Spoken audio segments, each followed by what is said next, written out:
How's it going, folks? I'm Des with DesFit, and this is the brand new Grit X outdoor-focused multi-sport GPS watch from Polar. So Polar's been around the sports technology world for quite some time, making some very reliable external chest as well as arm heart rate monitors, as well as quite a few wearables.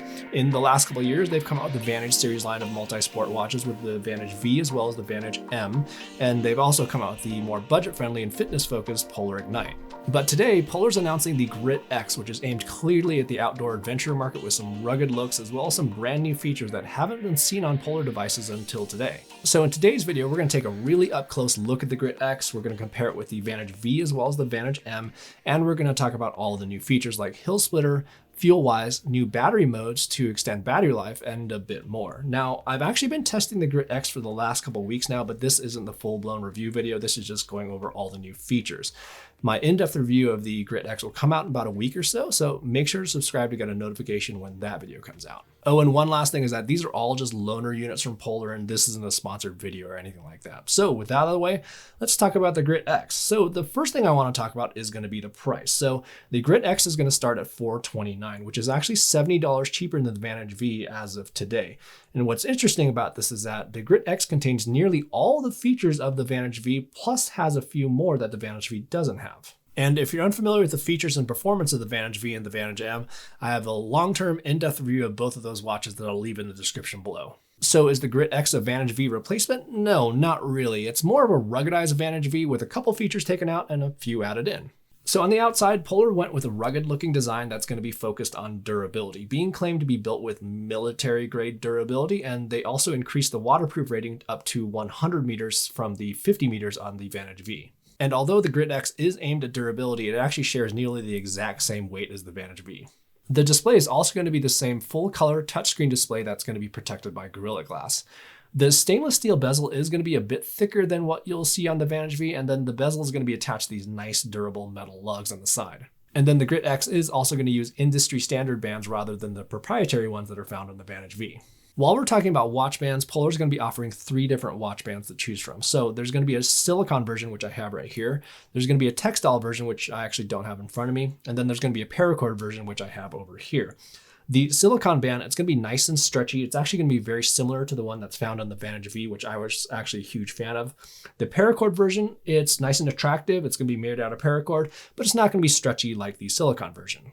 Now, before we talk about this heart rate sensor in the back, I actually want to talk about the buttons. Seriously. The buttons are going to be completely round rather than the rounded rectangle that's found on the Vantage V, and they have a great deal of texture to them. But I think they also made an improvement on the button feel where it's more positive than the sort of squishy feel that the Vantage M had and slightly less stiff than the Vantage V.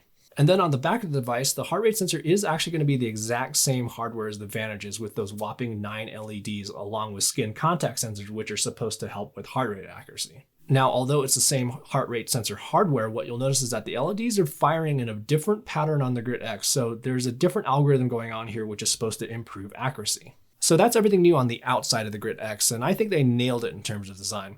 I think it looks great, it definitely looks rugged, and it's a comfortable watch to wear, but what about those new features? Like I was mentioning earlier, the Grit X and the Vantage V, they share nearly the exact same feature set, just with a couple exclusions. So basically, there's going to be Recovery Pro and the orthostatic test, which are going to be available just on the Vantage V, and that's not going to be available on the Grit X. But other than that, that's it. And basically, these two are going to be extremely similar. And the Grit X does have multi-sport and triathlon modes, by the way. And now onto the new features that are coming to the Grit X, and we're first going to start with hill splitter. So this is kind of an interesting little feature because there's kind of 2 components to this. There's going to be the information that you can see during an activity as well as the information that it collects after. So while you're in an activity, the Grit X is able to determine if you're on a climb, a flat section, or a descent. And this is available on outdoor sport profiles like trail running, just regular running, cycling, mountain biking, and more. But in terms of how it works, you start climbing up your first hill. It'll automatically recognize it, and then the hill splitter data page will display that you're going up your first hill. It will also display the current distance traveled on the hill, how much ascent you've done so far, as well as your pace. Then as things flatten out, it'll recognize that and show you that you're on flat terrain. And then same thing goes as you're going downhill. As soon as you start going downhill, it'll basically recognize it and actually display that on the data page. And then this process just basically repeats during your activity, and this shows you the number of climbs that you've done. And then once you're done with your activity, the Grit X will display the number of climbs, the number of descents, along with the distance that you've traveled up as well as down. And then in the Polar Flow app, once you're done, here's where you're going to be able to view a more detailed breakdown of uphills and downhills during an activity, with details on each climb and descent, like the time, the distance, whether it was an ascent or a descent, as well as the average speed. And then in terms of the information that you can analyze after your activity, I think that's pretty cool. I think it gives a pretty good amount of detail. A good application for Hill Splitter right now would be something like hill repeats. So basically, if you're doing the same hill over and over again, it'll be nice to see your pace to see if you're increasing or decreasing in speed. And since it is going to be the same hill, you can actually see the distance, since you have a pretty good idea of how long that hill is going to be. Where I'd like to see them expand on Hill Splitter, though, is to see what portion of the climb is remaining. So this would be a really beneficial tool in terms of pacing to make sure that you don't blow up on one particular climb. The next big feature to come to Grit X is going to be something called Fuel Wise, which allows you to create manual as well as automatic reminders for water, nutrition, gels, and more. In the Fuel Wise menu, you'll have options for smart carb reminders, manual carb reminders, as well as drink reminders. With smart carb reminders, here's where you first set the estimated duration of your activity. Then you'll choose an estimated intensity level for your workout based on your heart rate zones. And then you'll choose your carbs per serving in grams. You'll click next, and then you'll be presented with a summary screen of that smart carb reminder. And what's nice is that it'll adapt the reminders based on your intensity. So if you really go for it on a workout, it'll give you more reminders. Then at the bottom, you can delete this current setup. You can use it immediately, or you can add a drink reminder.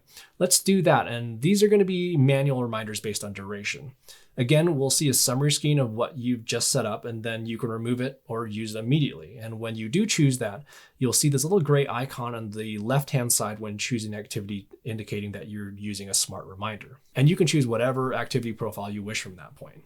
One other thing I wanted to show you is that when you set the duration for an activity that doesn't necessitate carb reloading, like let's say a 30-minute activity, it will actually tell you that you don't need to fuel with carbs during an activity this short. And then manual reminders are just that. You can set these for certain durations from 5 minutes up to an hour in 5-minute increments. The one thing I would say about FuelWise, which would make it a little bit more convenient to use, is that if you could actually set up the FuelWise reminders through an activity profile setting. So right now you actually have to go to the FuelWise menu and then actually set up the FuelWise reminder first, then you actually choose your activity. Doing it the other way would just provide another convenient option to be able to get to that. But luckily enough, that's just something that could be added via firmware update. And then another new feature that has been added that kind of relates to fuel is going to be a new display of your energy used during an activity after you've completed it. Not only will it show the estimated calories of your workout, but it'll also show a breakdown of your carbs, proteins, and fats. And then within the Polar Flow app, here's where you can see even more detailed information of your energy consumption throughout the workout. So now let's talk about battery life. So the Grit X is going to be able to get 40 hours of battery life with everything enabled at full blast. So basically GPS recordings at 1 second intervals, heart rate, basically everything. However, there's going to be new power saving options where you can customize it, where you can get up to 100 hours. So you'll be able to access this through the settings menu of an activity, but do take note of the estimated battery life right here. So within these power save settings, there's going to be 3 options that you can adjust to get just that right blend of battery life. You can adjust the GPS recording rate from the default 1 second recording intervals to every minute or every 2 minutes, or you can turn it off completely. So let's change that to every 2 minutes. The next option will be enabling or disabling the wrist-based heart rate sensor, and we'll go ahead and disable it. And then finally, you'll have a screen save feature. So let's go ahead and turn that on for the moment. And I'll actually show you what that looks like here in a second.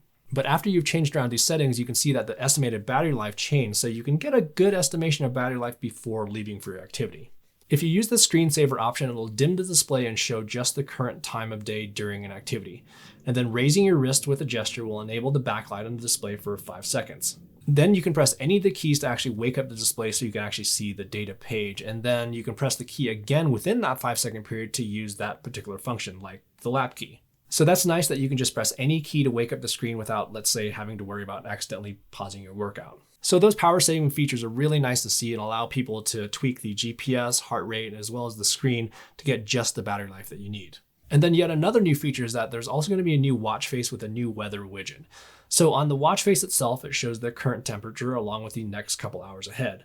And then when you dive in, it shows the current temperature, any rain, wind speed, including the wind direction, humidity, the forecast for the rest of the day, and then it displays the weather for the next couple days ahead with a breakdown on particular portions throughout the day, which I thought was kind of neat.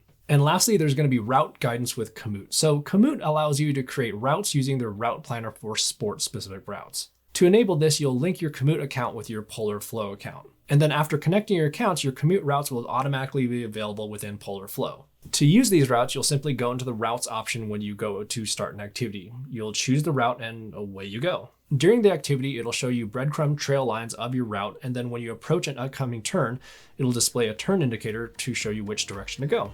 Pretty simple. So that's everything new with the new Grit X from Polar. And like I was saying earlier, everything is looking pretty good so far from my last couple weeks of testing, but make sure to subscribe to get a notification when the full in-depth review comes out in about a week or two. But before you peace out, if you did like the video or if you found this video useful, make sure to hit that like button down below. But in the meantime, stay safe, have fun out there, and we will see you in the next video.